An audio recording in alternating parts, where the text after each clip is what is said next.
সহিহ বুখারীর 5061 নম্বর হাদিসের বর্ণনা।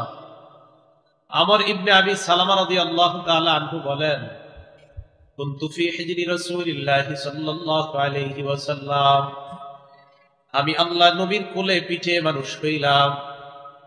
ওয়া কানাত ইয়াদি তাতিশু বিস-সুহফা, আল্লাহ রাসূলের সাথে খাইতে বসলাম, বড় প্লেটে বসলাম, আমার হাত প্লেটের চারদিকে নড়তে শুরু করছে। নবীজি আমাকে বললেন, ইয়া গুলাম সাম্মিল্লাহ, হে বালক তুমি আল্লাহর নাম নাও, বিসমিল্লাহ বলো। ওয়াকুল বিয়ামিনিকা, ডান হাতে খাও। ওয়াকুল মিম্মা ইয়ালিকা, তোমার সামনে থেকে খাও। প্লেটের চারদিকে হাত নাইরো না, তোমার সামনে থেকে তুমি খাও। এই শিক্ষাগুলা বাচ্চাদেরকে শিক্ষা দেওয়া হয় ছোটবেলা থেকে। তা আপনার সন্তানকে যদি এই শিক্ষাটা দেওয়া হয়, আর ছন্দে ছন্দে যদি এই শিক্ষাটা মাদ্রাসায় পায়, ক্ষতি কোথায় বলেন? ছন্দে ছন্দে আর কি বাচ্চাদেরকে এগুলা শিখায়, তো এটা কি ক্ষতি?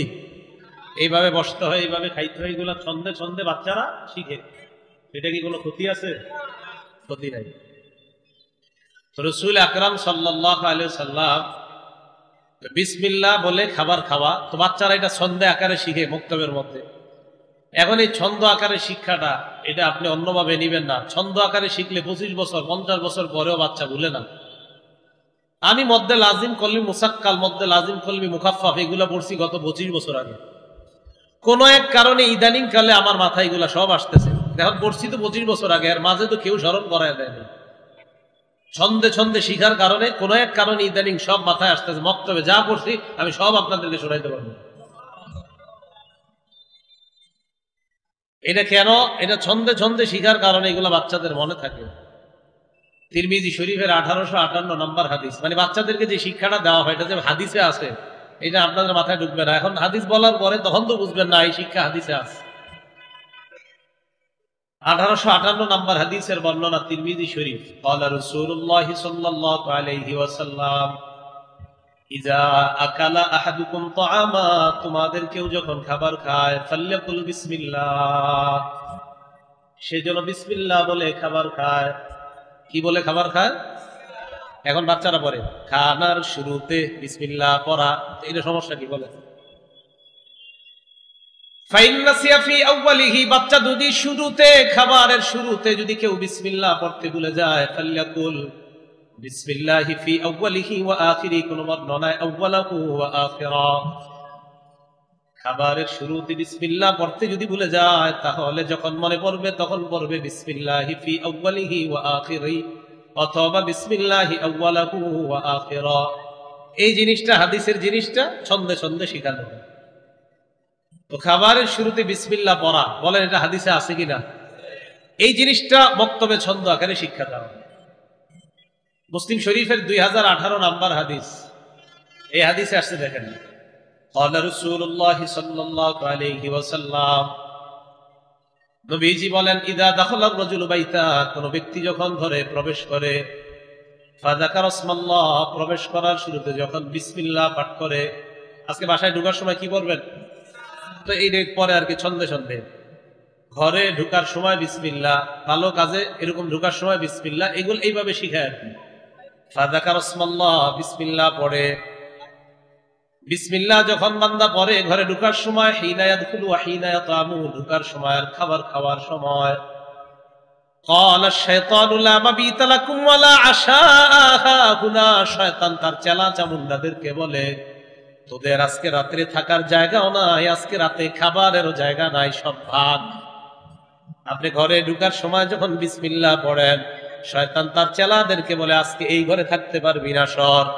আর খাবারে বসে যখন বিসমিল্লাহ পড়েন, শয়তান কয় এই ঘরে আজকে তোদের থাকারও জায়গা নাই, খাবারেরও জায়গা নাই। বাচ্চাকে এটা বক্তব্যে শিখানো হয়। মুসলিম শরীফের হাদিস, এটা বাচ্চাদেরকে শিখানো, শুধু বলে না এটা মুসলিম শরীফের। এখন আপনাদেরকে আমি, আপনারা কোন দলের সেটা আমি জানবো না, শুধু নিরপেক্ষভাবে বলি, মুসলিম শরীফের এই হাদিসটা বাচ্চা ছন্দ আকারে শিখছে, এটা কি ক্ষতি আছে? আন্দাজি জিনা কর না, খেলায় জিনা কর, বুঝে শুনে জিনা করতেছেন তো? হ্যাঁ, আমি আরিফ বিন হাবিব শেষ পর্যন্ত একের পর এক দলিল দিচ্ছি ইনশাআল্লাহ। যদি দলিল থাকে তো এটা সমস্যা কোথায়? রাসূল আকরাম সাল্লাল্লাহু আলাইহি ওয়াসাল্লাম বলছেন যে বাচ্চা মানুষ যখন ঘরে ঢুকে, ঢুকার সময় বিসমিল্লাহ পড়ে, খাবার খাওয়ার সময় যখন বিসমিল্লাহ পড়ে শয়তান তার চেলাদেরকে বলে এই ঘরে আজকে রাতে থাকার জায়গা নাই, খাবারেরও জায়গা নাই, ভাগো।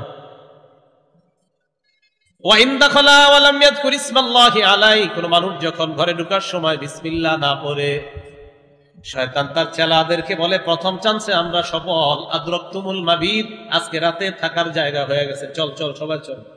ঘরে ঢুকার সময় যখন কেউ বিসমিল্লাহ না পড়ে শয়তান তার চেলাদেরকে বলে অন্তত ঘরে থাকার জায়গা হয়েছে, চলো সব ভিতরে ঢুকে। ঢুকার পর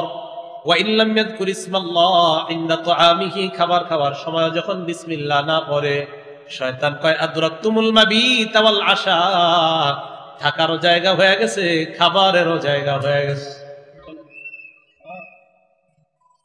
এটা গল্প নয়, এটা মুসলিম শরীফের হাদিস। রাসূল আকরাম সাল্লাল্লাহু আলাইহি সাল্লাম বলেন, কেউ যখন ঘরে প্রবেশ করার সময় বিসমিল্লাহ পড়ে তখন শয়তান তার সাথে আর ঢুকে না। যদি ঘরে ঢুকার সময় বিসমিল্লাহ না পড়ে শয়তান তার চেলাদেরকে কয় ঘরে ঢুকার জায়গা হয়ে গেছে, চলো চলো চলো। খাবার খাইতে বসে যখন বিসমিল্লাহ না পড়ে শয়তান কয় এবার চলো খাবারের অংশগ্রহণ করি, আজকে রাতের থাকারও জায়গা হয়ে গেছে, খাবারেরও জায়গা হয়ে গেছে। নাউজুবিল্লাহ। নবীজি সাল্লাল্লাহু আলাইহি সাল্লাম 6 সাহাবারে নিয়ে খাইতেছে। কয়জন সাহাবা? 6 জন। আম্মা জান আয়েশা সিদ্দিকা রাদিয়াল্লাহু তাআলা আনহার বর্ণনা, আন্না নবী সাল্লাল্লাহু আলাইহি ওয়াসাল্লাম কানা ইয়াকুলু ফি সিত্তাতি আসহাবিহি। আম্মা জান আয়েশা বলেন, আন্না নবী কানা ইয়াকুলু ফি সিত্তাতিন মিন আসহাবিহি, আল্লাহ নবী 6 জন সাহাবাদেরকে নিয়ে খাওয়া শুরু করলেন। খাওয়া অবস্থায় আ'রাবিয়্যুন জাইউন, এক গ্রাম্য ব্যক্তি আসছে, ক্ষুধার্ত গ্রাম্য ব্যক্তি। তো সাধারণত আপনার যারা আমাদের দেশ গ্রামে মাটি কাটে এদেরকে দেখবেন প্রচুর খাইতে পারে, মানে এটা খারাপ বলতেছি না, খাইতে পারে, বাকি বিসমিল্লাহ বললে হয়তো একটু কম খাওয়া লাগতো আর কি। তো যাই হোক, এক গ্রাম্য ব্যক্তি আসছে, প্রচন্ড ক্ষুধা নিয়ে আসছে। আমি কিন্তু তাদেরকে অপমান করছি না, বাকি বলছি বিসমিল্লাহটা বললে হয়তো এই পরিমাণ খাওয়া লাগবে না। তো আসছে ক্ষুধার্ত ব্যক্তি, আসার পর কি করছে, নবী তার 6 সাহাবাদেরকে নিয়ে বৈশা খাইতেছে, উনি কি করছে, ওখানে হাত দিয়ে দিচ্ছে। ফাকালা বিলুকমাতাইনি, 2 লোকমায় পুরা খাবার শেষ। কয় লোকমায়? 2 লোকমায়, 2 লোকমায় খাবার শেষ।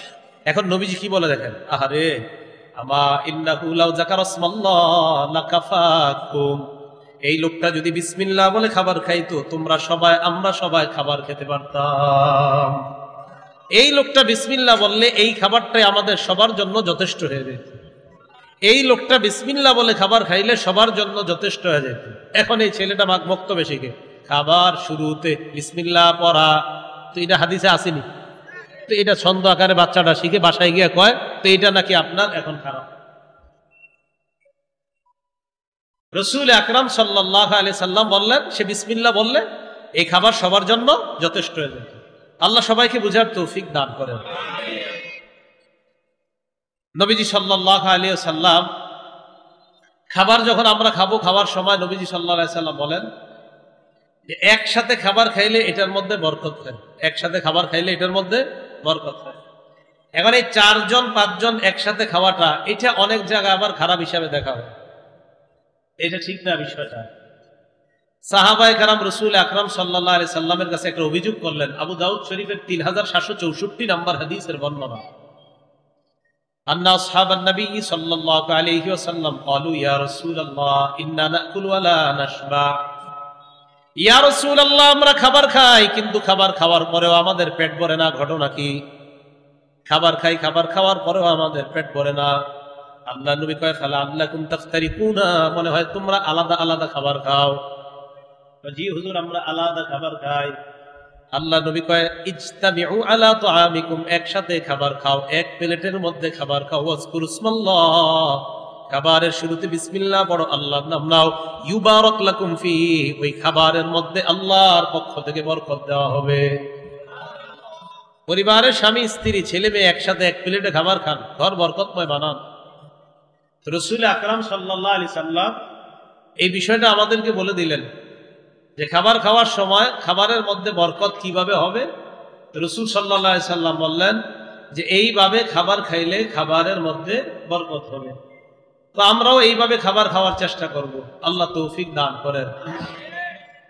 রাসূল আকরাম সাল্লাল্লাহু আলাইহি সাল্লাম, আমরা যখন খাবার খাবো, খাবার খাওয়ার পর তো চেটে খাওয়া, হাত আপনার এইভাবে আঙ্গুল এগুলা যেন চেটে খাই, এই কথাটা হাদিসের মধ্যে বলে দিয়েছেন।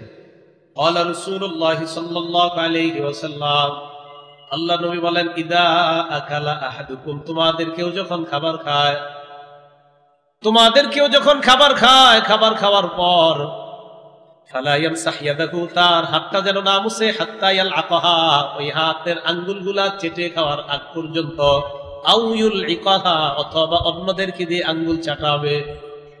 এটা তার উদ্দেশ্য স্বামী স্ত্রী একজন আরেকজন আঙ্গুল চেটে খেতে পারে, অথবা বাচ্চা। তো নবীজি বললেন এটা চেটে খাওয়ার চেষ্টা করবা।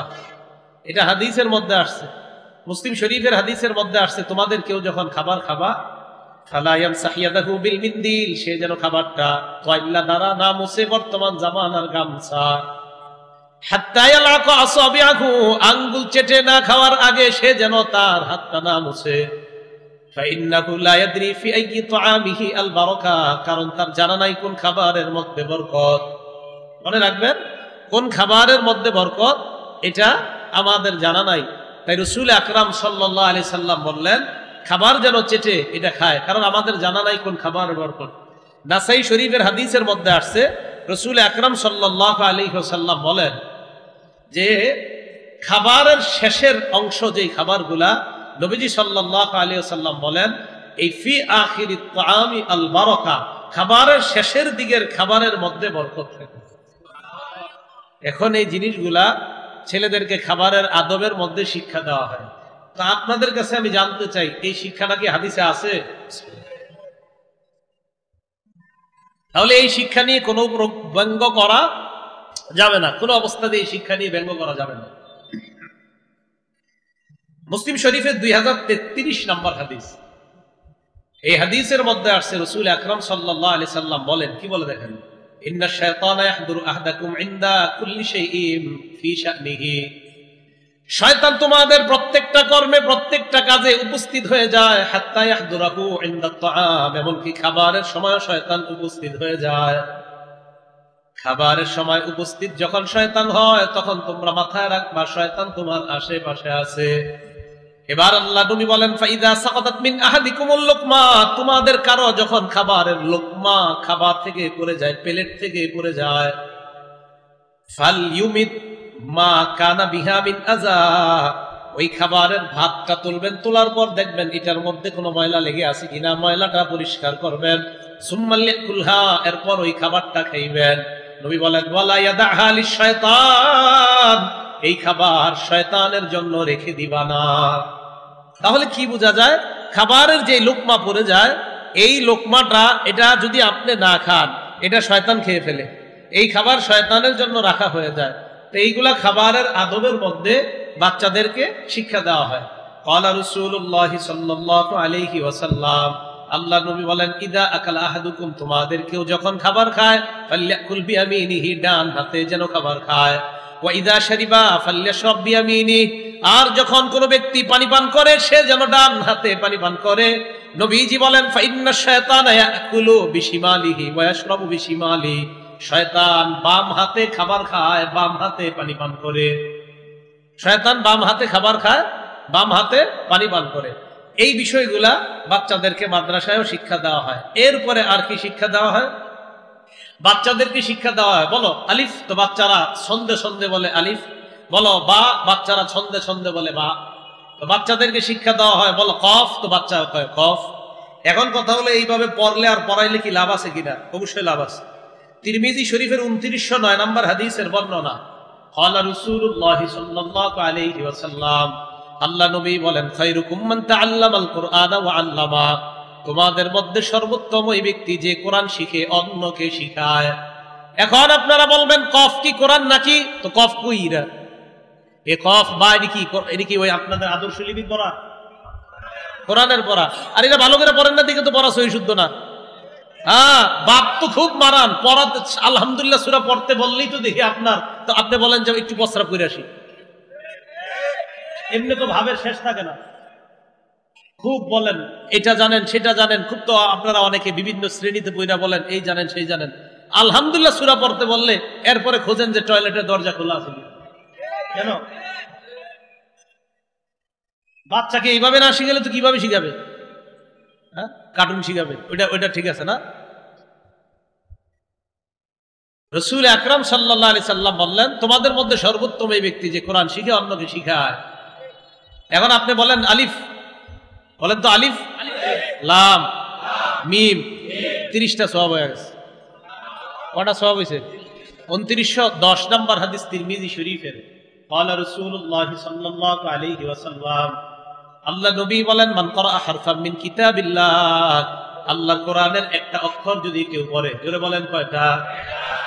আল্লাহর কোরআনের একটা অক্ষর যদি কেউ পড়ে, আল্লাহর কোরআনের একটা অক্ষর যদি কেউ পড়ে, আল্লাহর কোরআনের কয়টা অক্ষর যদি কেউ পড়ে, ফালাহু বিহি হাসানা ওয়াল হাসানাতু বিআশরি আমসালিহা, তার আমলনামায় আল্লাহ 10টা সওয়াব লিপিবদ্ধ করে দেয়। নবীজি বলেন, লা আকুলু আলিফ লাম মিম হারফুন, এই যে আলিফ লাম মিম তোমরা পড়লা, এই পুরাটা একটা অক্ষর এমনটা আমি বলি না। ওয়ালাকিন আলিফুন হারফুন, আলিফ একটা অক্ষর, লাম একটা অক্ষর, মিম একটা অক্ষর। আল্লাহ নবী বললেন, 3টা অক্ষর তুমি পড়লা, তোমার আমলনামায় 30টা সওয়াব লিপিবদ্ধ হয়ে যায়। তাহলে কোরআনের একটা অক্ষর পড়লেও লাভ আছে কিনা? এরপরে যখন আপনি কোরআন শিখার পর আপনার কোরআনটা বিশুদ্ধ হয়ে যাবে, এই বিশুদ্ধভাবে নিয়মিত যখন আপনি কোরআন পড়বেন, যত পড়বেন তত আপনার মর্যাদা আল্লাহ বাড়ায়া দিবেন। সূরা ফাতিরের 29-30 নম্বর আয়াত আল্লাহ বলেন, আউযু বিল্লাহি মিনাশ শাইতানির রাজীম, ইন্নাল্লাযীনা ইয়াতলুনা কিতাবাল্লাহি ওয়া আকামুস সালাতা ওয়া আনফাকু মিম্মা রাযাকনাহুম সিররান ওয়া আলানিয়া ইয়ারজুনা তিজারাতান লান তাবুর। আল্লাহ বলেন, নিশ্চয়ই যারা কোরআন তেলাওয়াত করে, ওয়া আকামুস সালাহ, যারা নামাজ কায়েম করে, ওয়া আনফাকু মিম্মা রাযাকনাহুম সিররান ওয়া আলানিয়া, যারা গোপনে প্রকাশ্যে আমি যা দান করলাম এই দান থেকে যারা খরচ করে, ইয়ারজুনা তিজারাতান লান তাবুর, তারা এমন ব্যবসার আশা করে যে ব্যবসায় কোনো লস নাই, লাভ আর লাভ। লিওয়াফিয়াহুম উজুরাহুম, তাদেরকে যেন আল্লাহ পরিপূর্ণ প্রতিদান দিয়ে দেয়, ওয়া ইয়াজিদাহুম মিন ফাদলি, তাদের মর্যাদা যেন আল্লাহ একের পর এক বৃদ্ধি করে দেয়। কোরআন যত পড়বেন আপনার মর্যাদা তত বাড়বে, যত পড়বেন আপনার মর্যাদা তত বাড়বে। একটা হাদিস শুনেন, ইবনে মাজার 218 নাম্বার হাদিস। ওমর ইবনুল খাত্তাব রাদিয়াল্লাহু তাআলা তখন আমিরুল মুমিনিন, উনি মক্কার প্রশাসক, যাকে বানিয়েছেন তার নাম রাফি ইবনে আব্দুল হারিস, তার নাম। এই রাফি ইবনে আব্দুল হারিসের সাথে লাকিয়া বিউসফান, লাকিয়া উমর বিউসফান, উসফান নামক একটা জায়গায় ওমর ফারুক রাদিয়াল্লাহু তাআলা আনহুর সাথে তার সাক্ষাৎ হয়েছে। কার? এই রাফি ইবনে আব্দুল হারিসের। রাফি ইবনে আব্দুল হারিসের সাথে যখন তার সাক্ষাৎ হয়, সাক্ষাৎ হওয়ার পর হযরত ওমর বললেন, মান ইস্তাখলাফতা আলা আহলিল ওয়াদি, মক্কার আশেপাশে যে গ্রামগুলো আছে এই গ্রামের প্রশাসক তুমি কাকে বানাইছো? রাফি ইবনে আব্দুল হারিস জবাব দিলেন, ইবনে আবজা, আমি ইবনে আবজাকে এই প্রশাসনিক কাজের দায়িত্ব দিয়েছি। ওমর ফারুক বললেন, মান ইবনু আবজা, ইবনে আবজা আবার কে? রাফি ইবনে আব্দুল হারিস জবাব দিলেন, রাজুলুম মিন মাওয়ালিনা, রাফি ইবনে আব্দুল হারিস হলো আমাদের একজন কৃতদাস, মুক্ত গোলাম, আজাদকৃত গোলাম। এই কথা বলার পর হযরত ওমর বললেন, একজন গোলামকে প্রশাসক বানায় দিলা, এত বড় দুঃসাহস কিভাবে করলা?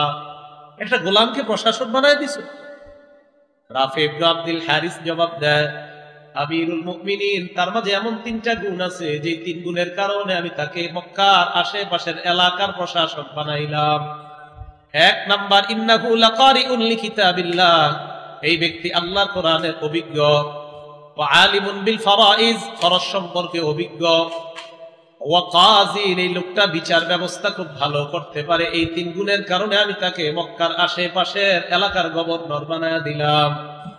ওমর ফারুক রাদিয়াল্লাহু তাআলা আনহু বলেন, আমা ইন্না নাবিয়াকুম সাল্লাল্লাহু আলাইহি ওয়াসাল্লাম ক্বাল, আল্লাহ নবী বলেন, ইন্নাল্লাহা ইয়ারফাউ বিহাযাল কিতাবি আকওয়ামা, নিশ্চয় আল্লাহ এই কোরআনের মাধ্যমে একদল মানুষের মর্যাদা বাড়ায়, ওয়া ইয়াদাউ বিহি আখারিন, আরেক দলকে আল্লাহ অসম্মানিত করে।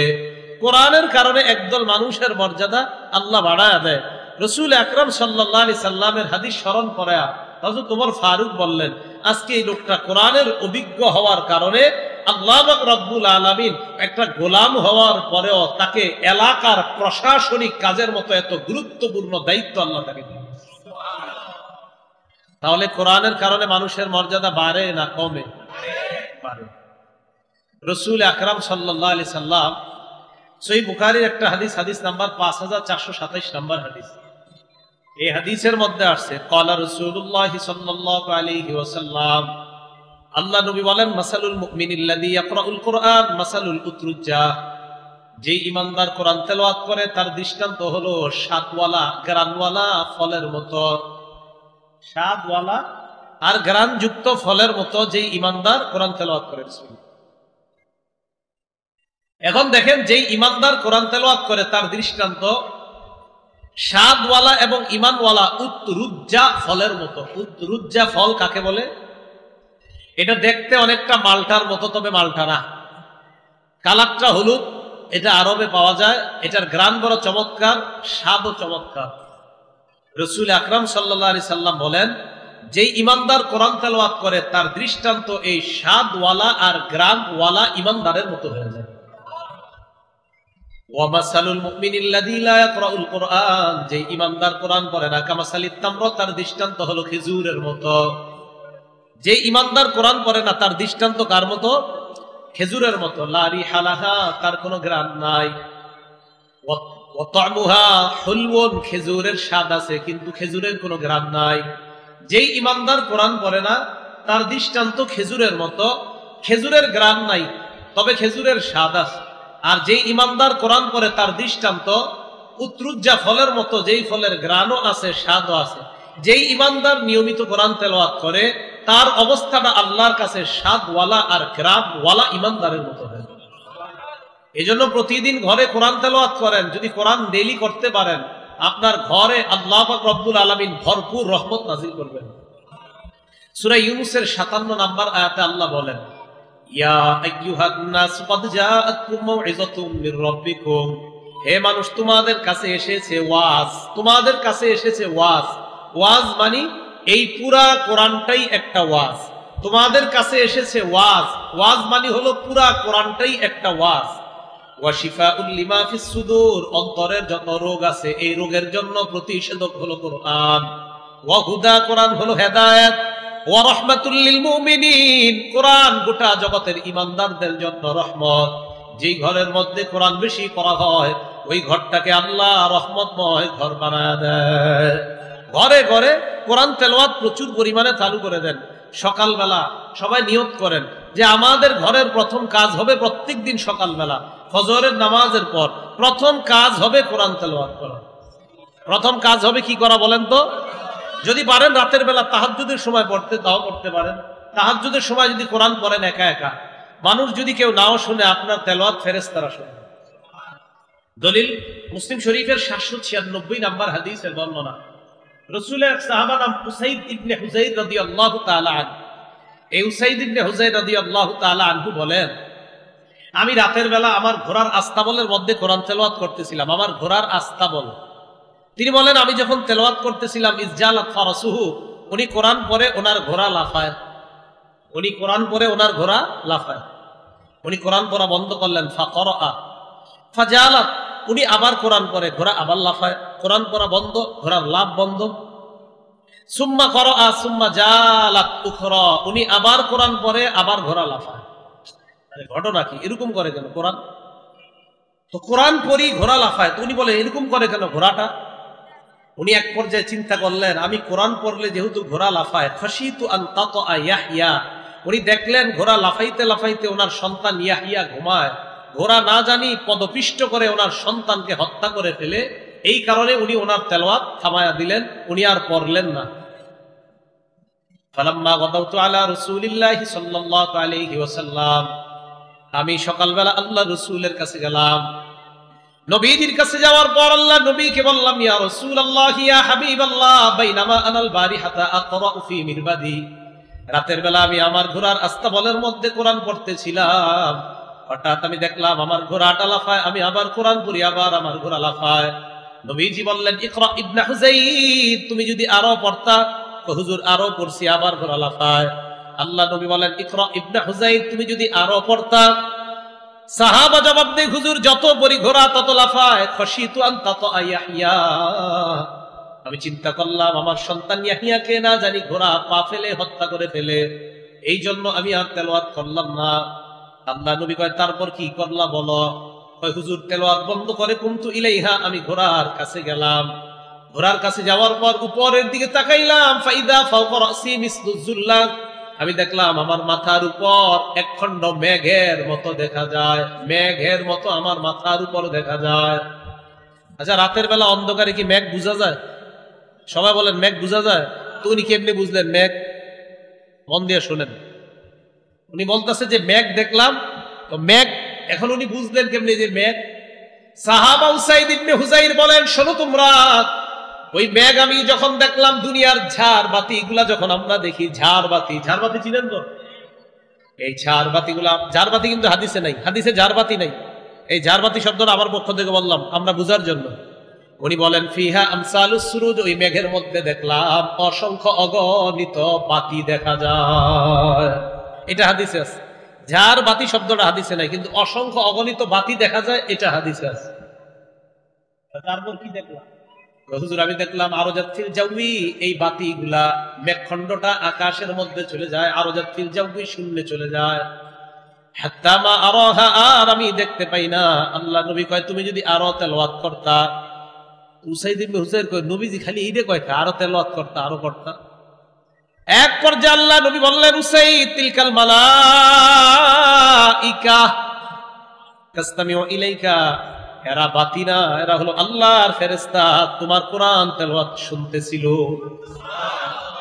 রাত যদি সময় আপনি কোরআন পড়লে মানুষ না শুনলে কে শুনবে?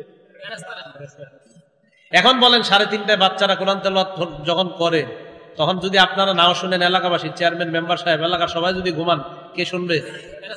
ফেরেশতারা শুনবে। তিলকাল মালাইকাতু তাসতামিউ ইলাইক, যে তোমার পড়া, না নবী হাদিসে কি শব্দটা বলছে? তোমার পড়া ফেরেশতারা কান পেতে মনোযোগ সহকারে শুনতেছিল। পরে কি কইছে এটা তো আপনাদেরকে বললে অবাক হবেন, হাদিস শেষ হয় নাকি। রাসূল সাল্লাল্লাহু বলতেছি, রাসূল সাল্লাল্লাহু আলাইহি সাল্লাম বললেন উসাইদ তুমি যদি ফজরের আজান পর্যন্ত পড়তা, লাউ করাতা, তুমি যদি ফজরের আজান পর্যন্ত পড়তা, আসবাহাত, ওই সকাল হয়ে যাইতো, হাত্তা ইয়ারাহান নাস মা তাস্তাতিরু ইলাইহিম, ফজরের সময় যে মুসল্লিগুলা মসজিদে আসতো, তারা আসার সময় সব চোখে ফেরেশতাদেরকে দেখতে পেত। তাহলে রাতের বেলা যদি কোরআন পড়েন এটারও লাভ আছে, প্রচুর লাভ। বলছিলাম সকালবেলা ফজরের পর পর কোরআন পড়া। তো আপনাদের মাঝে যদি কারো তাহাজ্জুদ নামাজ পড়ার অভ্যাস থাকে, তাহলে আপনারা কোরআন তেলাওয়াত করবেন। আমার আগে মুফতি আমজাদ সাহেব হুজুর আসতে আসতে দেখলাম বলতেছিলেন ইবনে আব্বাস রাদিয়াল্লাহু তাআলা আনহুর বর্ণনা, যে ইবনে আব্বাসকে রাসূল সাল্লাল্লাহু আলাইহি সাল্লাম, ইবনে আব্বাস নবীজির কাছ থেকে তাহাজ্জুদের নামাজ শিখছে। হুজুর আলোচনা করতেছিলেন, সহিহ বুখারী 699 নম্বর হাদিস আছে, 183 নম্বর হাদিসও আছে, স্পষ্ট লম্বা হাদিস। আব্দুল্লাহ ইবনে আব্বাস রাদিয়াল্লাহু তাআলা নবীজির কাছে তাহাজ্জুদ শিখছে, নবীজির সাথে তাহাজ্জুদ পড়ছে। এখন অনেকে একটা প্রশ্ন তুলছে, হুজুর ইবনে আব্বাসের বয়স তখন কত ছিল? বুখারী শরীফে ওনার বয়স লেখা নাই, আসলেই লেখা নাই। বুখারী 699 নম্বর হাদিসে ওনার বয়স এই শব্দটা লেখা নাই, 183 নম্বর হাদিসেও বয়স লেখা নাই। তাফসীর অধ্যায় বুখারী শরীফে অসংখ্য অগণিত বর্ণনা আছে তাহাজ্জুদ যে ইবনে আব্বাস নবীর সাথে পড়ছে। তো এইগুলাতে আসলে এটা আছে যে ছোট, কিন্তু বয়স কত এটা লেখা নাই। কিন্তু বয়স কত ছিল ইবনে আব্বাসের, এটা এক হাদিসে আছে। কি আছে বলেন, আবার বলেন কি আছে? কোন জায়গায়? মুসনাদে আহমদ কিতাবের নাম, হাদিস নাম্বার 3437 নম্বর হাদিস, মুসনাদে আহমদ 3400। ইবনে আব্বাস বলেন কুনতু মা নবী সাল্লাল্লাহু আলাইহি সাল্লাম, আমি নবীজির সাথে নামাজে দাঁড়াইলাম, ওয়া আনা ইয়াউমা ইযিন ইবনু 10 সিনিনা, তখন আমার বয়স ছিল 10। বয়স কত ছিল? আচ্ছা, বয়স ছিল 10। তাহলে 10 বছর বয়সে আব্দুল্লাহ ইবনে আব্বাস রাদিয়াল্লাহু তাআলা আনহুমা উনিও কোরআন শিখলেন।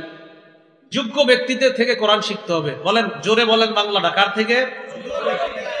হুজুর আপনি এটা যে বললেন দলিল আসেনি, তো দলিল তো আসি। বুখারী শরীফের 4999 4999 নম্বর হাদিস, কয় নাম্বার? 4999 নম্বর হাদিস। এই হাদিসের মধ্যে আসছে রাসূল আকরাম সাল্লাল্লাহু আলাইহি সাল্লাম বলেন, খুজুল কোরআন মিন আরবাআতিন, তোমরা চার ব্যক্তি থেকে কোরআন শিখো। মিন আব্দুল্লাহ ইবনে মাসউদ, আব্দুল্লাহ ইবনে মাসউদ থেকে শিখো। ওয়া সালিম, সালেম থেকে শিখো। ওয়া মুআজ ইবনে জাবাল, মুআজ ইবনে জাবাল থেকে শিখো। ওয়া উবাই ইবনে কাব, উবাই ইবনে কাব রাদিয়াল্লাহু তাআলা তাদের কাছ থেকে শিখো। তো কোরআন যারা ভালো শিখে, যারা ভালো শিখাইতে পারে তাদের কাছ থেকে কোরআন শিখতে হবে, এটা হাদিস দ্বারা প্রমাণিত। কোরআন শিখার পর কোরআন ভুলে যাওয়া যাবে না। বলেন, কোরআন শিখার পর কোরআন ভুলে যাওয়া যাবে না। কোরআন ভুলে যাওয়া যাবে না, কোরআন শিখার পর কোরআন ভুলা যাবে না। এই কথাটা আমরা সবাই মাথায় রাখতে হবে। কোরআন ভুলে যাওয়া যাবে না, তাই নিয়মিত চর্চা করতে হবে। বাচ্চারা কোরআন নিয়মিত চর্চা করার সবচেয়ে সেরা উপায় হলো আবাসিক মাদ্রাসায় থাকা। কি বললাম? আমি বলছি না আপনার সন্তানকে অনাবাসিক রাখেন না, এটা বলি না। অনাবাসিক পড়ান আপনি, কিন্তু আপনার সন্তান অনাবাসিক যখন থাকে তখন বাসায় এসে মোবাইলে গেমস খেলায়, দোকানের মধ্যে গেমস খেলায়। আমি বলছি না যে আপনার সন্তানকে অনাবাসিক পড়ান না, তাও পড়ান, অবশ্যই পড়ান, অনাবাসিক পড়ান, সমস্যা নেই। কিন্তু কোরআন চর্চা বেশি হয় আবাসিক ভাবে, এটা মাথায় রাখবেন।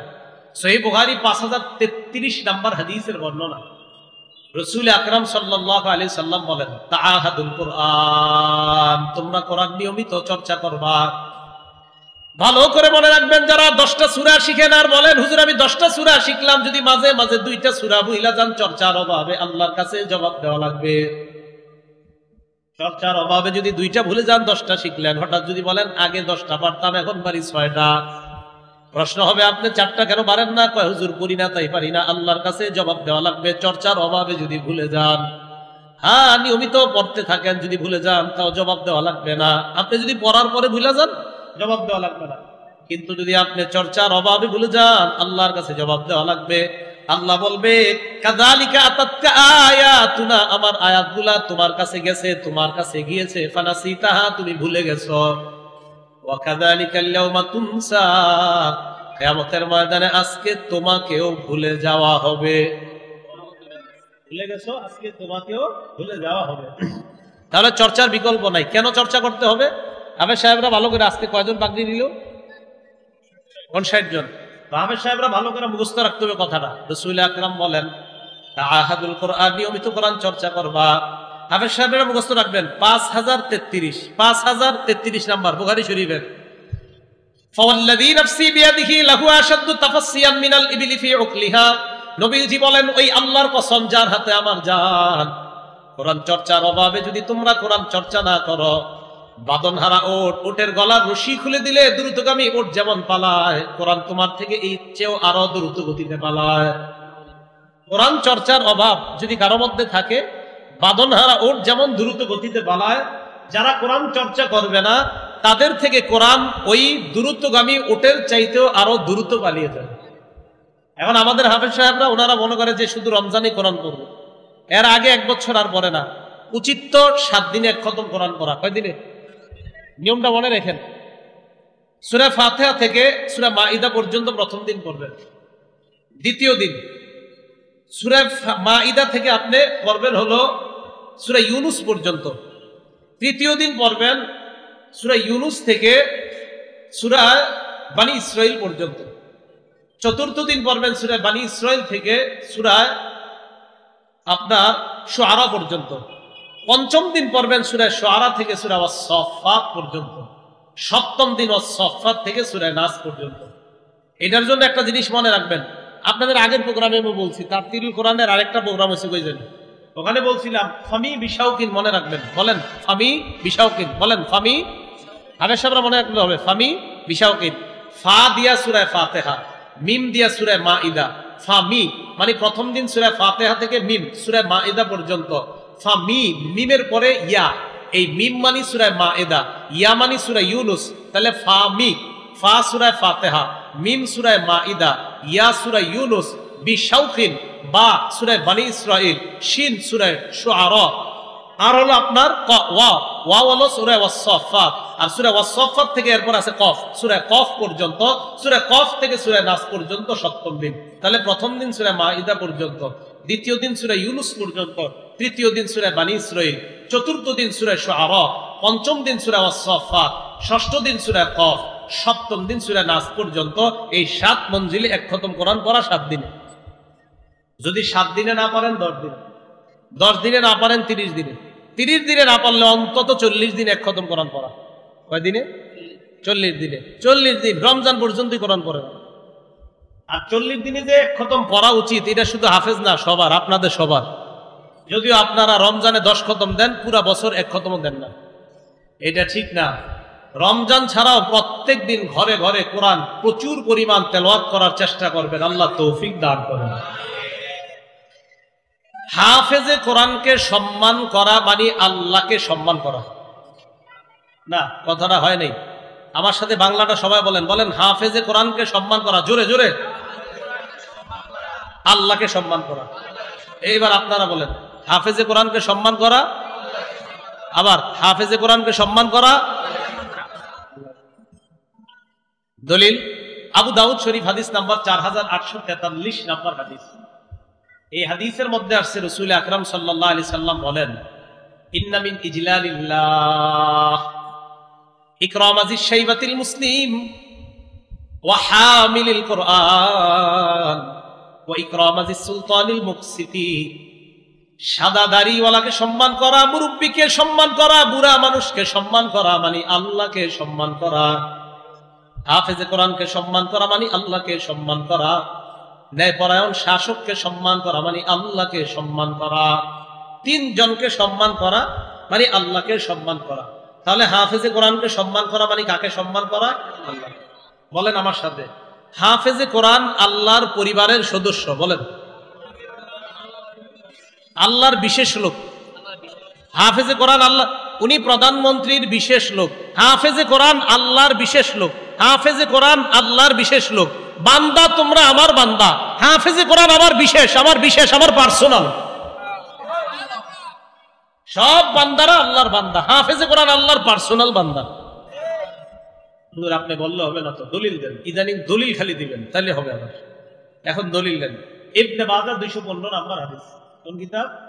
হ্যাঁ, 215। ক্বালা রাসূলুল্লাহ সাল্লাল্লাহু আলাইহি ওয়াসাল্লাম, আল্লাহ নবী বলেন, ইন্না লিল্লাহি আহলিনা মিনান নাস, মানুষের মধ্যে কিছু মানুষ আছে যারা আল্লাহর পরিবারের সদস্য। সাহাবারা বলে, ইয়া রাসূলুল্লাহ মান হুম, তারা আবার কারা যারা আল্লাহর পরিবারের সদস্য? আল্লাহ নবী কয়, হুম আহলুল্লাহ, আহলুল কোরআন, হুম আহলুল্লাহি ওয়া খাসাতুহু, কোরআনওয়ালারা আল্লাহর পরিবারের সদস্য এবং আল্লাহর বিশেষ আস্থাভাজন হয়ে যায়। তাহলে হাফেজে কোরআন আল্লাহর পরিবারের সদস্য এবং আল্লাহর বিশেষ আস্থাভাজন। আরেকটা কথা আমরা সবাই মনে রাখবেন, এটা আজকে থেকে আপনারা আমল করবেন, হাত উঠাবেন আমি বলার পরে। আগে বলি, কোরআন মাঝে মাঝে অন্যকে শোনাবো। রাজি আছেন ইনশাআল্লাহ? বলেন সবাই, কোরআন মাঝে মাঝে অন্যকে শোনাবো। আবার বলেন, কোরআন মাঝে মাঝে অন্যকে শোনাবো। এবার হাফেজ সাহেব হুজুর এখানে আছে, তো হুজুর মাদ্রাসায় কি আপনার সবিনা হয় না? সবিনা হয় না? তাহলে সবিনা মানে কি জানেন না আপনারা? কি সবিনা মানে কি? একজনে দাঁড়ায় পরে আর অন্যজন শোনে। তাহলে এই কাজটা কোথায় হয় বেশি? এটা কি সত্যি না আন্দাজি? আমি কি এটা আন্দাজি বললাম না সত্যি? সত্যি। সহিহ বুখারী হাদিস নাম্বার 4964 নাম্বার হাদিস। মানে এটারও কিন্তু একটা দলিল আছে। রাসূল আকরাম সাল্লাল্লাহু আলাইহি সাল্লাম মানে মাঝে মাঝে অন্যরে শোনানো। নবীজির সাহাবা উবাই ইবনে কাব রাদিয়াল্লাহু তাআলা আনহু বলে, উবাই, ইন্নাল্লাহা আমারানি আন আকরা আলাইকা, আল্লাহ আমারে হুকুম করছে আমি যেন তোমারে কোরআন পড়ে শোনাই। উবাই ইবনে কাব তো হুজুর কি বললেন? আল্লাহু সাম্মানি, আল্লাহ আমার নাম নিছে। আল্লাহ কি আমার নামটা নিয়ে বলছে যে আপনি আমারে কোরআন শোনাইবেন? দেখেন এই হাদিস যখন পড়ি আমি তো আশ্চর্য হয়ে যাই। উবাই ইবনে কাব কয়, হুজুর আল্লাহ কি আমার নামটা নিয়ে বলছে আমারে কোরআন শোনাইতে? তো নবীজি কয়, হ্যাঁ, আল্লাহু আল্লাহু সাম্মাকা লি, আল্লাহ তোমার নামটা নিয়েই বলছে আমি যেন তোমারে কোরআন শোনাই। উবাই ইবনে কাবের নাম কেন নিলেন আল্লাহ? উবাই ইবনে কাব রাদিয়াল্লাহু তাআলা আনহুর তেলাওয়াত ছিল বড় চমৎকার, কোরআনের সাথে এত গভীর সম্পর্ক ছিল, তা আল্লাহর সাথে ওনার নিবিড় এবং গভীর একটা সম্পর্ক ছিল। আল্লাহ বললেন নবীরে, উবাই ইবনে কাবকে আপনি কোরআন শোনান। তাহলে কোরআন অন্যরে শোনানোর দলিল আছে? এখন বলেন সবিনার দলিল আছে কিনা? অন্যের কাছ থেকে কোরআন শোনা। কার কাছ থেকে কোরআন শোনা? অন্যের কাছ থেকে। তো মাদ্রাসা একজনে শোনায় আরেকজনে শোনে, তাহলে শ্রবণ করে একজন আরেকজনে শোনায়, তাহলে একজন পরে আরেকজন শ্রবণ করে, তাহলে একজন আরেকজনকে শোনাবে, এটার দলিল পাইলাম। যিনি শুনতেছে এটার দলিল কি? কথা বলছেন যিনি কোরআন পয়রা শোনাইতেছে এটার তো দলিল পাইলাম সহিহ বুখারীর 4964 নাম্বার হাদিস। আর যিনি শুনতেছে এটার দলিল কি? হ্যাঁ, এটার দলিল আছে সহিহ বুখারীর 5055 নাম্বার হাদিস। আব্দুল্লাহ ইবনে মাসউদ রাদিয়াল্লাহু তাআলা আনহুকে রাসূল আকরাম সাল্লাল্লাহু আলাইহি সাল্লাম বলেন, ইবনে মাসউদ ইকরা আলাইয়া, তুমি আমারে কোরআন পয়রা শোনাও। উবাই ইবনে কাবরে কি বলছে? আল্লাহ বলছে তোমারে শোনাইতে। আর আব্দুল্লাহ ইবনে মাসউদকে বলে, আব্দুল্লাহ ইবনে মাসউদ তুমি আমারে কোরআন পয়রা শোনাও। আব্দুল্লাহ ইবনে মাসউদকে, হুজুর এটা আপনি কি বললেন? আকরাউ আলাইকা ওয়া আলাইকা উনজিলা, আপনারে আমি কোরআন পড়া শোনাবো, আপনার উপর না কোরআন নাজিল হয়েছে। কারে তুমি শোনাও তো। উহিব্বু আন আসমাআকু মিন গায়রি, মাঝে মাঝে এটা আমার পছন্দ যে অন্যের কাছ থেকে কোরআন শুনি। তাহলে অন্যকে শোনানো প্রমাণ সহ না প্রমাণ ছাড়া? অন্যেরটা শোনা এটা কি প্রমাণ সহ না প্রমাণ ছাড়া? তাহলে আমুক্তা স্বাচ্ছবক কারে কয় যদি কেউ না জানে এটা তার দোষ, কিন্তু আমুক্তা স্বাচ্ছবক শোনা আর শোনানোর দলিল এটা কি বুখারী শরীফে আছে না নাই? কি কথা বুঝছেন? মানে আসলে বুঝছেন না আন্দাজি বুঝছেন? আসলে বুঝছেন। রাসূল আকরাম সাল্লাল্লাহু আলাইহি সাল্লাম ওনার থেকে কোরআন শোনানোও পাইলাম, কোরআন শ্রবণ করাও পাইলাম। আমার কথাগুলো মহব্বতের সাথে নিয়েন। আমার একটা অভ্যাস, আমি কাউকে কোনোদিন নাম ধরে আঘাত করা অভ্যাস কখনো নাই। এই বলে ফেললাম যে কোরআন শ্রবণ করানো এটাও তো দলিল আছে, কোরআন শ্রবণ করা এটারও দলিল আছে। আমি শুধুমাত্র জানানোর জন্য বলছি। কেন? কোনো বিষয় আপনি জানেন না এর অর্থ যে দুনিয়াতে এটা নাই এমন না। আপনি জানেন না মানে জানেন না, কিন্তু এটা যে দুনিয়াতে নেই এটা কেমনে বললেন? এই জন্য বলেন, এই জন্য বলেন পড়ালেখা বেশি করতে হবে। বলেন এই জন্য পড়ালেখা বেশি করতে হবে। এবার আরেকটা বাংলা বলেন, পড়ালেখা কেন বেশি করতে হবে বলেন বাংলাটা। জবাব শুনেন। লেখা দুনিয়ার সৃষ্টির শুরুতেই লেখা পাওয়া যায় অস্তিত্বে। নবুয়তের অস্তিত্বের শুরুতে আল্লাহ রসুলের 23 বছরের নবুয়তি জীবন শুরু হয়েছে পড় দিয়ে, দুনিয়া সৃষ্টি শুরু হয়েছে লেখা দিয়ে। তাই পড়ালেখা করতে হবে। আচ্ছা দলিল, এটারও তো দলিল লাগবে। দলিল ছাড়া তো আমাদের জীবনে চলবে না। আবু দাউদ শরীফ হাদিস নাম্বার 4700 নাম্বার হাদিস। এই হাদিসের মধ্যে আসছে রাসূল আকরাম সাল্লাল্লাহু আলাইহি সাল্লাম বলেন, ইন্না আউওয়ালা মা খালাকাল্লাহুল খালকা আল কলম, আল্লাহ সর্বপ্রথম যে সৃষ্টিটা করছে কলম। বলেন আল্লাহ প্রথম সৃষ্টি করছে কি নাকি অন্য কিছু? তো আপনারা না কোন নূর? হ্যাঁ কিরে ভাই, সহিহ হাদিসে আছে কলম। এখন নূর মানে আমি কিন্তু কাউরে আঘাত করছি না। নূর আবার কোত্থেকে পাইছেন এটা? মানে আমি জানতে চাই আর কি। আল্লাহ সর্বপ্রথম কি বানাইছে? আবার জোরে বলেন কি বানাইছে? কলম বানানোর পর আল্লাহ কলমকে বললেন উক্তুব, কলম তুমি লেখো। কলম কথা বলা শুরু করছে। সুবহানাল্লাহ। কলম আল্লাহরে বলে মাযা আকতুবু ইয়া রাব্বি, আল্লাহ আমি কি লিখবো? আল্লাহ বললেন উক্তুব মাকাদির কুল্লি শাইইন হাত্তা তাকুম আস-সাআ, কিয়ামত পর্যন্ত যা ঘটবে সব লেখো।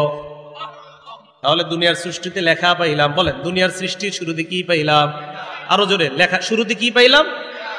আমার নবী হেরা পর্বতের মধ্যে আছে বুখারীর 3 নাম্বার বর্ণনা, ইয়াতাহান্নাসু, আল্লাহ রাসূল রাতের বেলা ইবাদত করতে লাগলেন। 30 দিন হয়ে গেছে। তাফসীরের বর্ণনা মতে আরো বেশি, হাদিসের বর্ণনায় প্রায় 1 মাসের মতো অথবা আরেকটু বেশি। বুখারীর 3 নাম্বার বর্ণনা, জিবরিল আমিন আসছে, আসার পর কয় সর্বপ্রথম আইসাই সর্বপ্রথম ইয়া মুহাম্মদ, পড়েন হে মুহাম্মদ, পড়েন হে মুহাম্মদ। নবুয়তের জীবন শুরু হলো পড়া দিয়ে, দুনিয়া সৃষ্টির শুরু হলো লেখা দিয়ে। তাই লেখা আর পড়া যত বেশি করবেন তত বেশি মনে হবে আমার মধ্যে ভুলের শেষ নাই, আরেকজনের ভুল কি ধরবেন। যত পড়াশোনা করবেন তত নিজের ভুল বের হবে। এজন্য সত্যি কথা, আমি যত পড়াশোনা করবেন তত দেখবেন নিজের ভুল। তা আমি সাধারণত কারো ভুল ধরতে খুব ভয় পাই। কেন জানেন? চিন্তা করি বেচারাটা মনে ঠিক হইতে পারে, তাই নিজেই পড়াশোনা করি। পড়াশোনা করে যা জানি এটাই বইলা দিই, কারণ মনে হয় আমি ভুলের মধ্যে আছি। তো যত পড়বেন দেখবেন আপনার ভুলগুলো বের হচ্ছে। সারা জীবন মনে রাখবেন, আপনি জানেন না মানে দুনিয়াতে এটা নাই, বিষয়টা এমন না, এটা মাথায় রাখবেন। তাহলে পড়া শোনানো এটা কি হাদিসে আছে? আর পড়া অন্যেরটা শোনা এটা হাদিসে আছে? অন্যের পড়া শোনা সহিহ বুখারী 5055, অন্যকে পড়া শোনানো সহিহ বুখারী 4964। তো রাসূল আকরাম সাল্লাল্লাহু আলাইহি সাল্লাম অন্যের কাছ থেকে পড়া শুনেছেন, অন্যকে পড়া শুনিয়েছেন। এবার আপনারা বলেন, হুজুর আছে জায়গা মাদ্রাসা আমুকটা স্বাচ্ছবকে পড়া শোনা আর শোনানোর কাজই তো, তাহলে এটা আছে তো? আমি আন্দাজি বললাম যে আলহামদুলিল্লাহ। তাহলে আমাদের মাদ্রাসার যে পড়ার সিস্টেমটা আলহামদুলিল্লাহ কোরআন সুন্নাহ মোতাবেক প্রথম থেকে শেষ পর্যন্ত, মক্তবে যে খানার আদব শিক্ষা দেওয়া হয় এগুলারও দলিল দিলাম। আলিফ বাতা এইভাবে ছন্দে ছন্দে পড়ানো হয়, এগুলারও আমরা দলিল পাইলাম। শুধু তাই নয়, আমাদের মাদ্রাসাগুলাতে যে একজন আরেকজনকে শোনায় এবং অন্যেরটা শ্রবণ করে এগুলারও দলিল আমরা পাইলাম। যেহেতু দলিল পেয়ে গেলাম, তাই হেফজখানার পড়ানোর এই সিস্টেমের বিরোধিতা অন্তত যদি সামনের দিকে করতে হয় তো দলিল দিয়ে করতে হবে।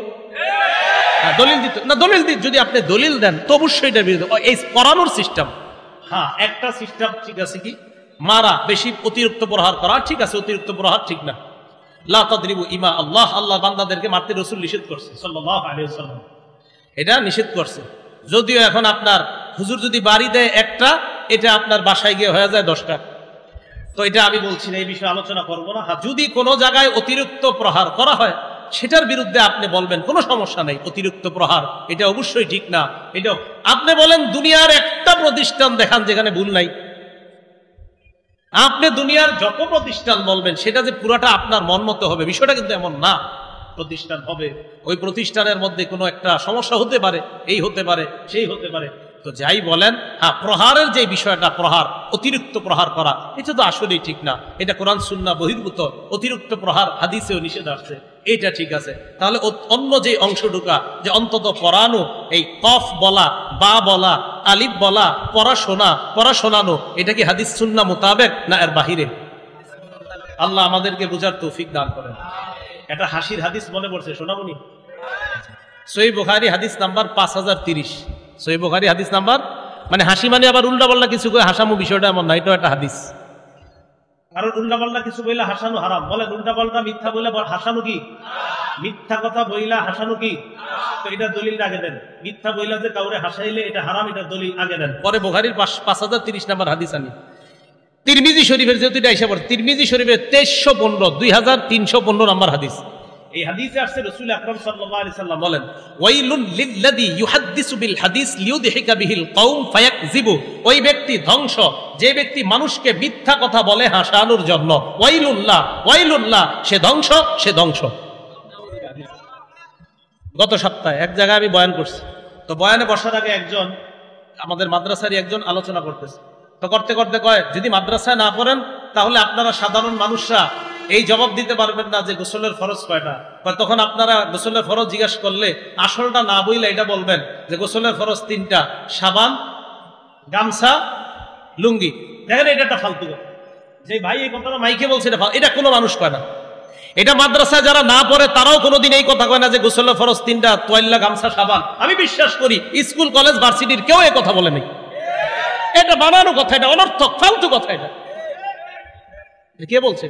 আমি সাথে সাথে আপনি এই কথা বললেন, এটা একটা অনর্থক কথা। অনর্থক কথা বলা হাদিসে নিষেধ। সহিহ বুখারী 6473 নম্বর হাদিস, মুগীরা ইবনে শুবার বর্ণনা। কানা রাসূলুল্লাহ ইয়ানহা আন কিলা ওয়া ক্বাল। রাসূল সাল্লাল্লাহু আলাইহি সাল্লাম অনর্থক আজাইরা পেঁচাল বাড়তে নিষেধ করছে। কেন এই কথা বলেন? অনর্থক কথা বলা যাবে না, অনর্থক কথা বলা নিষেধ। কোন মানুষটা কইছে বলেন? স্কুলের কোন ছাত্র কোনদিন গোসলের ফরজ 3টা, তোয়াল্লা, গামছা, সাবান? অসম্ভব। স্কুলেরও কেউ বলে নাই, মাদ্রাসারও কেউ বলে নাই, কোন কৃষকও এই কথা বলবে এটা আমার বিশ্বাস হয় না। এটা বানানো কথা। এই ভাই ওই জায়গায় বলছে, আমি বললাম সাথে সাথে বলছি এটা একটা ফালতু কথা, এটা অনর্থক কথা। অনর্থক কথা বলা যাবে না। নাসাই শরীফের 1414 নম্বর হাদিস, রাসূল আকরাম সাল্লাল্লাহু আলাইহি সাল্লাম বেশিরভাগ সময় জিহ্বায় জিকির রাখতেন। ওয়া ইউকিল্লুল লাগওয়া, অনর্থক কথা রাসূল বলতেনই না। ওয়া ইউকিলুস সালাতা, লম্বা নামাজ পড়তেন। ওয়া ইউকাসসিরুল খুতবাতা, বয়ান দিতেন সংক্ষেপে। বয়ান সংক্ষেপে দিলে অনর্থক কথা কম বের হবে। আবু দাউদ শরীফের 5008 নম্বর হাদিস, রাসূল সাল্লাল্লাহু আলাইহি সাল্লাম বলেন, লাকাদ উমিরতু আন আতাজাওয়াজা ফিল কওল। আমাকে আল্লাহর পক্ষ থেকে বলা হয়েছে আমি যেন কথা কম বলি। আমি যেন কথা কম বলি। কথা যত কম বলা তত ফায়দা। কোত্থেকে গেলাম? বুখারী শরীফের 5030 থেকে এদিকে গেলাম। তো বুখারী শরীফের 5030 নাম্বার হাদিস। এক সাহাবা রাসূলের সামনে বসা, এক মহিলা নবীজির এসে কয়, ইয়া রাসূলুল্লাহ ওয়াহাবতু লাকা নাফসি, আমি নিজেরে আপনার কাছে দান করে দিলাম। নবী সাল্লাল্লাহু আলাইহি সাল্লাম কয়, মানে ওনার দিকে তাকায়, নিচের দিকে তাকায় রইছে। তো নবীজির কোনো আগ্রহ নাই। এক সাহাবা দাঁড়ায় কয়, ইয়া রাসূলুল্লাহ যাওয়িজনিহা, এই মহিলাটারে আমার সাথে বিয়ে, এই মহিলাটারে আমার কাছে বিয়ে দিয়ে দেন। নবীজি কয়, টাকা পয়সা আছে কিছু? মোহর আছে? জি না হুজুর, মোহর নাই। লা ওয়াল্লাহি ইয়া রাসূলুল্লাহ, হুজুর মোহর আনা নাই। সাহাবারা কত সহজ সরল ছিলেন। নবীজি বললেন, ইযহাব ইলা আহলিক, বাড়িতে যাও, ফানজুর, দেখো খুঁজা কিছু আছে কিনা। হাল তাজিদু মিন ইনদিক শাই, কিছু পাও কিনা দেখো বাড়িতে। তো বাড়িতে গেছে, গিয়া দেখে তালাশ করে কিছু পায় না। নবীজির কাছে আসতে এসে কয়, হুজুর কিছু নাই, ইল্লা ইজারি হাজা, ইজারুনের বাংলা অর্থ হলো লুঙ্গি। তো এই জায়গায় অর্থ হবে ওই সময় আপনার তহবল, পুরা শরীর ঢাইকা রাখতেন একটা কাপড় দিয়ে, পুরা শরীর, এরকম একটা ওনা ছিল। বাকি ইজারের বাংলা অর্থ লুঙ্গি। ওই সময় এটাকে তহবল বলতে পারে, আমরা পুরা শরীর ঢেকে রাখতেন। তো নবীজি সাল্লাল্লাহু আলাইহি ওয়াসাল্লাম তো এইটাই আছে তোমার কাজী উজু আর কিছু নাই। এইটা যদি তোমার অর্ধেক দেই তোমার বিবিরে, অর্ধেক তোমারে দেই, তো তুমি যদি এরকম নিচের অংশ ঢাকা, উপরে শরীর তো খোলা থাকবে, তাহলে না, বিয়ে আর হইব না, যাও। উনি বিয়ে করতে পারলো না, কারণ মোহরানা কিচ্ছু নাই। নবীজি বলছিলেন আল্লাহ ফাতিমা মিন হাদিদ, একটা লোহার আংটি হইলেও আনো, এই লোহার আংটিও নাই। রাসূল সাল্লাল্লাহু আলাইহি সাল্লাম বললেন লোহার আংটিও নাই, কয় জি না হুজুর কিচ্ছু নাই, চলে যেতেছে। নবী ডাক দিলেন, এই শোনো শোনো, তুমি কি কোরআনের কিছু পারো? কোরআন পারো কিছু? জি হুজুর, মাই সূরাতুল কাযা ওয়া কাযা, হুজুর কোরআনের ওই সূরাটা আমার মুখস্থ আছে। নবীজি বললেন মাল্লাকতুকাহা বিমা মাআকা মিনাল কোরআন, শুধু কোরআনের কিছু জায়গা মুখস্থ আছে তোমার, এই কারণে এই মেয়েটাকে তোমার সাথে বিয়ে দিয়ে দিই। কোরআন মর্যাদা বাড়ায় না কমায়? আল্লাহ বুঝার তৌফিক দান করেন। আমিন ওয়া আখিরু দাওয়ানা আনিল হামদুলিল্লাহি রাব্বিল আলামিন। আর কেউ আছে? আল্লাহুম্মা সাল্লি আলা মুহাম্মাদ ওয়া আলা আলি মুহাম্মাদ কামা সাল্লাইতা আলা ইব্রাহিম। ভিডিও ম্যানরা, ভিডিও আপনারা শুক্রবার ছাড়া ভিডিও করতে নিষেধ করেছিলেন। শুক্রবার ছাড়া আপনারা ভিডিও করবেন না। আপনাদের ভিডিও আমার দিনের পথে কাজ করতে বাধা দিচ্ছে। আপনাদের ভিডিওর কারণে কাজ করা আমার জন্য কঠিন হয়ে যাচ্ছে। এখন যদি আপনারা না থামেন তো আপনাদেরকে এমন লোক ফোন দিবে উপর থেকে, তখন আপনারা এমনি আর আসবেন না। তো ওরা যাতে ফোন না দেওয়া লাগে, এই জন্য আপনারা উল্টাপাল্টা করছেন। আমার সাথে মমতাজের ছবি দিয়ে দিচ্ছে, আমি ওনারে নিয়ে কিছু বলিনি। তো ওনার সাথে ছবি দেওয়ার পরে আপনার এরকম ইয়া শুরু হয়েছে, হ্যাঁ আপনি ওনারে কি বলছেন? আরে ভাই আমি তো ওনারে কিছু বলিনি, তো ওনার সাথে আমার ছবি কেন? আরো আপনার অনেক এরকম। আমি এ পর্যন্ত আমার মাহফিলের অভ্যাস হলাম কাউরে কিছু বলি না। কোন জায়গায় জানি গানের ওয়াজ করছে এক জায়গায়, আপনার যে গান শ্রবণ করলে কি ক্ষতি, তো গানের ব্যাপারে আমার আলোচনাটা ছিল 39 মিনিটের, শুধু একটা জায়গা দিছে যে আমি বলছি বুখারী শরীফের 5590 নাম্বার হাদিসের বর্ণনা একটা করছি। এই হাদিসটা কেমনে জানি সব জায়গা থেকে বাচ্চা এটারে নিচ্ছে, নিয়ে কি করছে আপনার এই জায়গার সাথে আপনার এই এমপি সাহেবের ছবি লাগাই দিচ্ছে। আমি ভাই ওনার নাম কখন বললাম? আপনার এইগুলা করার কারণে আপনার এখন ঝামেলা হচ্ছে। তাহলে দিনের কাজ আমরা করব, আমাদের কাজটা যেন আরো ব্যাপকভাবে করা যায়, এরকম দরকার না? এখন কথা হলো আপনারা সপ্তাহে একদিন ভিডিও করতে পারেন, শুধু শুক্রবার দিন। প্রশ্ন হলো শুধু শুক্রবারে কেন? এটা হাদিস দ্বারা প্রমাণিত যে একদিন দেশবাসী ওয়াজ শুনলেই যথেষ্ট। সহিহ বুখারী 70 নম্বর হাদিস দ্বারা এটাই প্রমাণিত হয়। কয় নম্বর হাদিস? 70 নম্বর হাদিস। কিভাবে? আব্দুল্লাহ ইবনে মাসউদ রাদিয়াল্লাহু তাআলা আনহু প্রত্যেক বৃহস্পতিবারে ওয়াজ করতেন। ওয়াজ করার পর জনগণ কয় হুজুর আপনি যদি ডেলি ওয়াজ করতেন কতই না ভালো লাগতো। আব্দুল্লাহ ইবনে মাসউদ কয় না, ডেলি ওয়াজ নবীজি সাল্লাল্লাহু আলাইহি সাল্লাম করতেন না। কেন? কয় মানুষের বিরক্ত হয়ে যাবে যদি ডেলি ওয়াজ করে, তাই নবীজি সপ্তাহে একদিন ওয়াজ করত। দেশবাসী একদিন ওয়াজ শুনলে চলবে, ডেলি শুনলে বিরক্ত হয়ে যাবে। আল্লাহ পাক রব্বুল আলামিন আমাদের সকলকে সুন্নাহ মোতাবেক জীবন পরিচালনা করার তৌফিক দান করেন।